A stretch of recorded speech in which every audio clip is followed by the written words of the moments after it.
Il y a des choses qui sont importantes avec Facebook Ads. Avec Facebook Ads, soit on a des données, soit on a des ventes. Mais ces données-là sont très précieuses parce qu'il faut savoir les interpréter pour prendre des décisions par rapport à vos différentes publicités.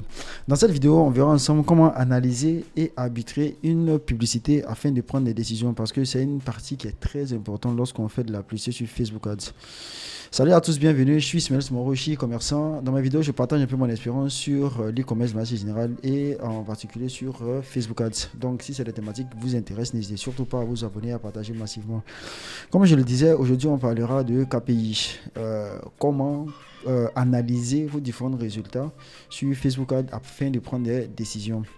En dessous de la description, j'ai mis une vidéo entièrement gratuite, 2 heures de formation qui va vous permettre de pouvoir lancer vos publicités en 2023-2024. C'est une formation qui est mise à jour, 2 heures de formation et c'est entièrement gratuit, donc n'hésitez surtout pas à aller jeter un coup d'œil. Donc comme je l'ai dit, on va voir ensemble les KPI. Comment interpréter vos résultats sur Facebook Ads afin de prendre des décisions beaucoup plus précises concernant vos différentes publicités.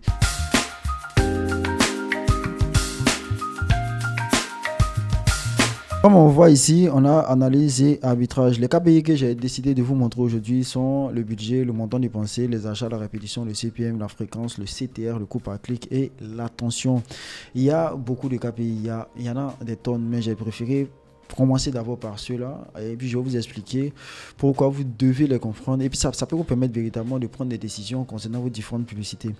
D'abord, le budget, généralement il n'y a rien de très il y a rien d'extraordinaire. Si ça, c'est simplement le budget que vous allez allouer à votre publicité. Généralement, si c'est $20, $30, $40, la majeure partie du temps vous allez savoir exactement combien vous dépensez de budget par jour vous avez mis. Le montant dépensé, ça c'est ce que vous dépensez chaque jour par rapport à vos différentes publicités. Si dans la journée vous avez dépensé peut-être $10, ça va afficher $10. Si vous avez dépensé peut-être $20, vous allez voir afficher $20. Les achats, c'est le nombre de, que ce soit les achats ou le nombre de, si c'est par exemple vous avez fait les publicités sur interaction, vous avez fait les publicités sur messages, vous allez voir le nombre de messages que vous avez eu. La répétition, véritablement, c'est le nombre de fois les gens ont vu, c'est-à-dire vos différentes publicités. On a le CPM, la fréquence, le CTR et le coût par clic et l'attention. Donc, on y va. La première des choses, on va parler d'abord par le CPM. Le CPM, c'est le coût par 1000 impressions. Mais pour 1000 impressions, c'est le prix qu'on paye à Facebook pour que nos publicités apparaissent 1000 fois. C'est le prix de la publicité. Le CPM se situe environ en Afrique de manière générale, ça se situe entre $1 et $5. Facebook a besoin de bonnes publicités pour sa plateforme. Si tes créatives plaisent généralement, Facebook va te récompenser et mettre vos publicités en avant. Les bonnes créatives, vous avez des CPM qui sont bas. De mauvaises créatives, vous avez des CPM qui sont élevés. Ça veut dire quoi? Le concept des impressions, des impressions, c'est quoi? Pour expliquer assez simplement, les CPM, c'est comme quand vous demandez à Facebook de faire de la publicité, Facebook c'est une régie, vous allez demander de faire de la publicité. Et la couverture, c'est comme il va mettre des affiches dans la ville, c'est-à-dire qu'il va mettre des différentes affiches dans la ville. Maintenant, quand quelqu'un passe devant une affiche, la majeure partie du temps, c'est considéré comme une impression. Si la même personne peut passer encore une deuxième fois devant, c'est considéré comme 2 impressions. Donc, ces impressions-là, quand ça arrive à 1000, il fait facture entre $1 et $5, tout simplement. Maintenant, ici, si vous constatez que vos CPM sont élevés, ça veut dire que vos publicités ne sont pas de très bonnes créatives. Les publicités que vous avez mis dessus, ça n'intéresse pas beaucoup les gens.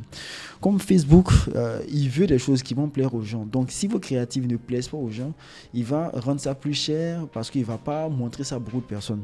Mais si vos créatives sont de très bonne qualité et ça tisse un peu la curiosité, puis les gens ont envie de voir vos publicités, les gens interagissent beaucoup dessus, il va plus montrer ça aux gens, mais il va diminuer aussi le coût. Donc, si vous avez un CPM qui est élevé, généralement, ça veut dire que vos publicités ne sont pas de très bonne qualité. Si vous avez un CPM qui est bas, ça veut dire que les gens interagissent beaucoup sur votre publicité. Vous voyez ce que je veux dire? Je vais commencer par la couverture. La couverture, c'est tout simple. La couverture, c'est comme le nombre de poteaux qu'il va mettre dans la ville. C'est-à-dire, si l'impression, c'est le nombre de personnes qui regardent chaque affiche. Par exemple, s'il a mis des différentes affiches dans la ville, la couverture, c'est le nombre d'affiches qu'il va mettre dans les endroits. Maintenant, l'impression, c'est lorsque la personne regarde une fois, 2 fois et qu'on sort. Donc, le nombre de personnes qui ont vu vos publicités au moins une fois, la couverture est différente des impressions qui peuvent inclure plusieurs vues de vos publicités par les mêmes comptes de l'espace compte. Vous voyez ce que je veux dire? C'est-à-dire que si quelqu'un a vu une fois, c'est considéré comme une couverture. Maintenant, si la personne voit 2 fois, c'est plus une couverture, mais une impression, 2 impressions. Maintenant, la répétition, le nombre de fois que chaque compte ou espace de compte a vu la publicité. Généralement, c'est quoi? C'est que si on va toujours sur le cas, si on a mis beaucoup d'affiches dans la ville et que si 1000 personnes ont vu une fois, généralement, c'est comme si la répétition devient 1.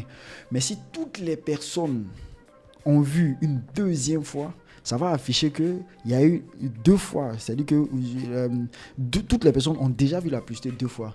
Maintenant, à ce stade-là, 1 fois, 2 fois, il est mieux de changer la publicité. Souvent, vous allez avoir des impressions de 1, de 1,2, de 1,3.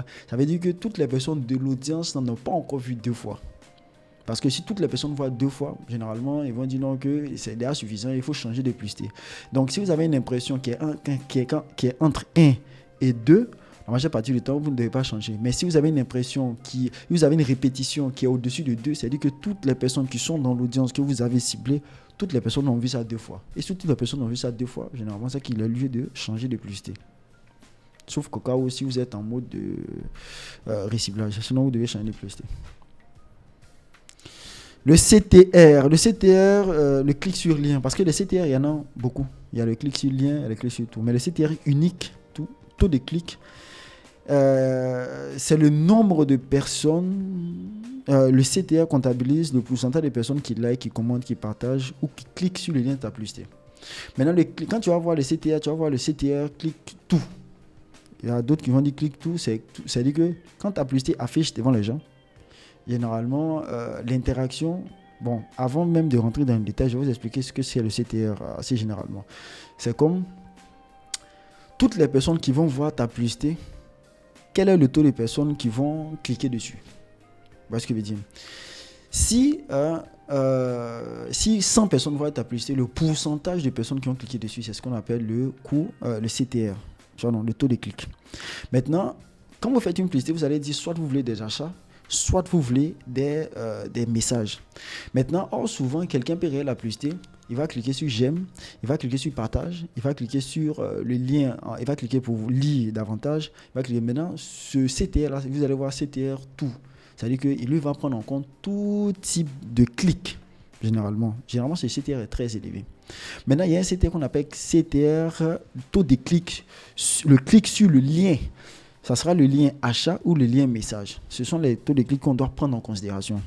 Dans ce cas de figure, un bon taux de clic pour une photo, généralement, si vous avez un taux pour une photo de 0 à 1, c'est mauvais pour une vidéo. En majorité générale, c'est mauvais pour une vidéo. Mais pour une photo, à 1, c'est bon. Mais pour une vidéo, c'est pas bon. Mais ça veut dire quoi? Ça veut dire que si 100 personnes, il y a 1% des gens qui ont cliqué dessus. Vous voyez ce que je veux dire? Maintenant, sur comment on appelle ça,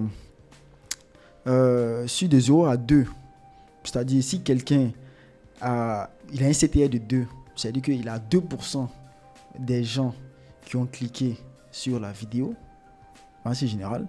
Si 2% des gens, c'est-à-dire on monte 100 fois, c'est pas 1000 impressions, parce que là, si 1000 impressions, c'est comme c'est 10 fois. Maintenant, si on monte à 100 personnes, et que si 100 personnes, on a 2% des gens qui cliquent, généralement, c'est bon.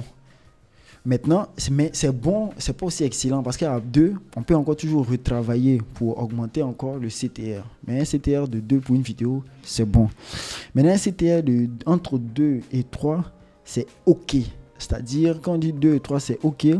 Quand on est sur 2 et 3, mais quand on est de 0 à 2, c'est-à-dire que si tu avais 1,3, 1,5, il y a fouille, ça va.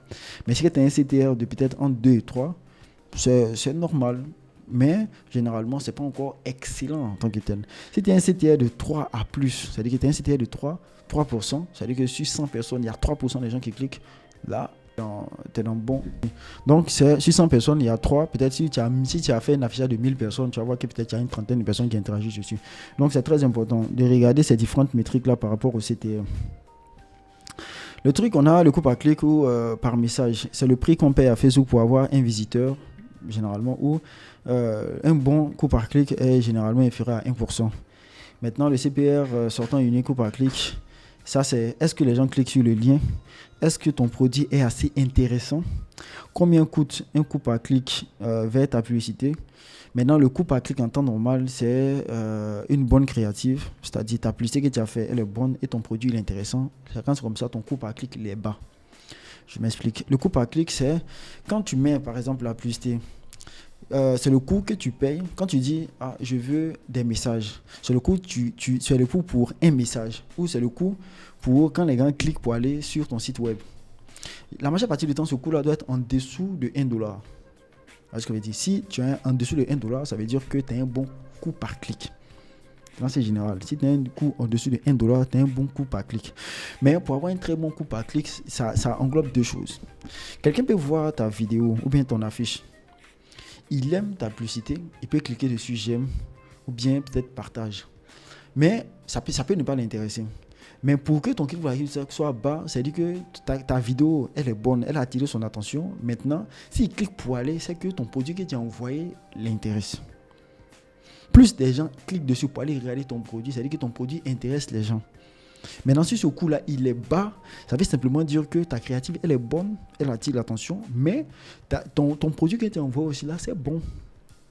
Raison pour laquelle tu as un coût en dessous, je comprends ça de 1%. Mais si tu arrives où tu as les coûts par clic au-dessus de 1, bon, 1,2 ou même 1,3, mais si tu as les coûts par clic de 1,5 ou 2 par exemple, là c'est chaud.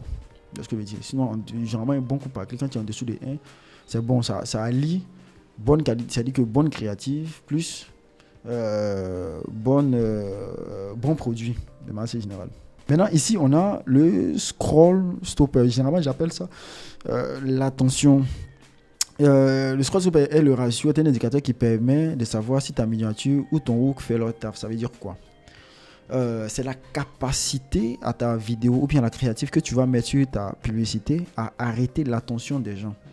Parce que Facebook, c'est là-bas, c'est un marketing un peu push. Ça veut dire quoi? C'est-à-dire, quand les gens viennent, tu dois avoir la capacité de les arrêter. Parce que souvent, les gens sont en mode un peu zombie. Si tu as une très bonne vidéo au départ, ta capacité, les premières minutes de ta vidéo, ta capacité que ta vidéo à arrêter l'attention des gens. Comme l'a dit le grand Ogilvy, il dit que rien n'est plus important que... c'est-à-dire que le fait d'arrêter l'attention des gens est plus important même que le produit que tu vends. Parce que si les gens ne s'arrêtent pas, ils ne vont pas voir le reste. Donc, ta vidéo doit être... L'intrigue de ta vidéo, c'est-à-dire que le début de ta vidéo doit tellement capter l'attention que c'est quelque chose qu'on doit mesurer. Généralement, un bon hook, quand on est à 20%, ça veut dire que ton hook, tu dois le retravailler. Généralement, c'est la miniature que tu vas mettre sur ta vidéo ou soit le début de ta vidéo. C'est-à-dire que les deux premières secondes, généralement, si ça doit être quelque chose de très intéressant pour attirer l'attention des gens. Maintenant, pour comprendre le principe, je vous invite à lire le livre Vache Pourpre. Vous voir qu'il donne certains conseils pour, bien évidemment, pouvoir faire des choses qui pourraient attirer l'attention des êtres humains de manière assez générale. Très bon livre. Donc, on a 20%. Il faut travailler ton hook. C'est-à-dire que le début de ta vidéo, plus la miniature que tu vas mettre, de 20 à 30%, c'est OK, c'est bon. Mais si tu as plus de 30%, c'est-à-dire que tu as un très bon hook. C'est-à-dire 30% des gens, c'est-à-dire que si 100 personnes, il y a 30 personnes qui s'arrêtent. Maintenant, si il y a 30 personnes qui s'arrêtent, ça c'est beaucoup. Maintenant, si tu as une vidéo et qu'il y a seulement 10 personnes, c'est-à-dire que moins de 10 personnes qui s'arrêtent, ça veut dire que ton hook n'est pas efficace. Plus de 20%, 25%, 30%, t'es bon. C'est ce que je veux dire. Donc, c'est très important aussi d'observer le hook. Ça prouve que tu arrives à attirer l'attention. Le quatrième, généralement, on est par le coût par achat. Tu dois aussi calculer cela. Le coût par achat, c'est le coût que tu payes pour pourquoi on achète un produit. Ce coût, il est très simple à calculer. La majeure partie du temps, si tu mets peut-être 10 000 et que tu vends un produit, et que par exemple ton produit coûte peut-être 5 000 et que tu vends deux produits et que tu as dépensé 10 000, généralement, tu vas prendre les 10 000 que tu as fait divisé par le nombre de ventes. Donc, ça va faire peut-être 5 000. 5 000, c'est comme si tu as ton coût par achat, c'est 5 000 par produit. Tu vois, il n'y a pas de benchmark pour ça de manière assez générale. Mais c'est en fonction du type de produit que tu vends. Mais ce que tu dois regarder, c'est quoi? C'est si tu es rentable ou pas. Logiquement, si tu mets 20 000 en termes de publicité et que tu vends 10 produits, ton coût par achat, généralement, c'est comme c'est 2000, tu dépenses 2000 à Facebook pour avoir une vente. Maintenant, les 2000 là, si ta marge est 5000 francs, par exemple, ce sont les 2000 là qui sont retranchés dedans, tu as 3000 de bénéfices. Donc, ton coût par achat, généralement, pour le calculer, c'est ce que tu as dépensé divisé par le nombre de ventes que tu auras effectuées par jour. Vous voyez ce que je veux dire? Maintenant, comment voir si on est sur un produit généralement qui est winner? C'est très facile. Si ton ROS est supérieur à 3, ça veut dire quoi? Si tu mets 10 000 francs en publicité et que tu gagnes 30 000 francs en publicité, généralement, ça veut dire que quand tu mets 10 000 francs, par exemple, tu vends un produit, tu mets 10 000 et que tu as vendu pour 30 000 de produits, ça veut dire que tu as mis 10 000, tu as gagné 30 000, tu as un ROS de 3. Mais si tu as mis 10 000 et que tu as vendu 40 000 de ventes de manière générale, c'est-à-dire que ce que tu as mis un ROS de 4, c'est-à-dire qu'il est supérieur à 3. Ça indique clairement que tu es sur quelque chose de super, tu es sur tu es sur un gros produit de manière générale. Si tu mets 10 000 et que ton produit, tu gagnes 3 fois ce que tu as mis, par exemple, si tu mets 5 000 francs et que quand tu vends le produit, tu as 15 000 francs de vente, la majeure partie du temps, c'est que tu es sur un winner. Mais si tu mets 10 000 et que tu vends 2 produits, c'est que c'est limite. Mais si tu fais plus de 3, c'est-à-dire que tu vends 4, ou bien tu vends 5, tu as mis 10 000, tu vends pour 40 000, ou bien tu vends par exemple pour 50 000, là, tu es sur un produit généralement winner.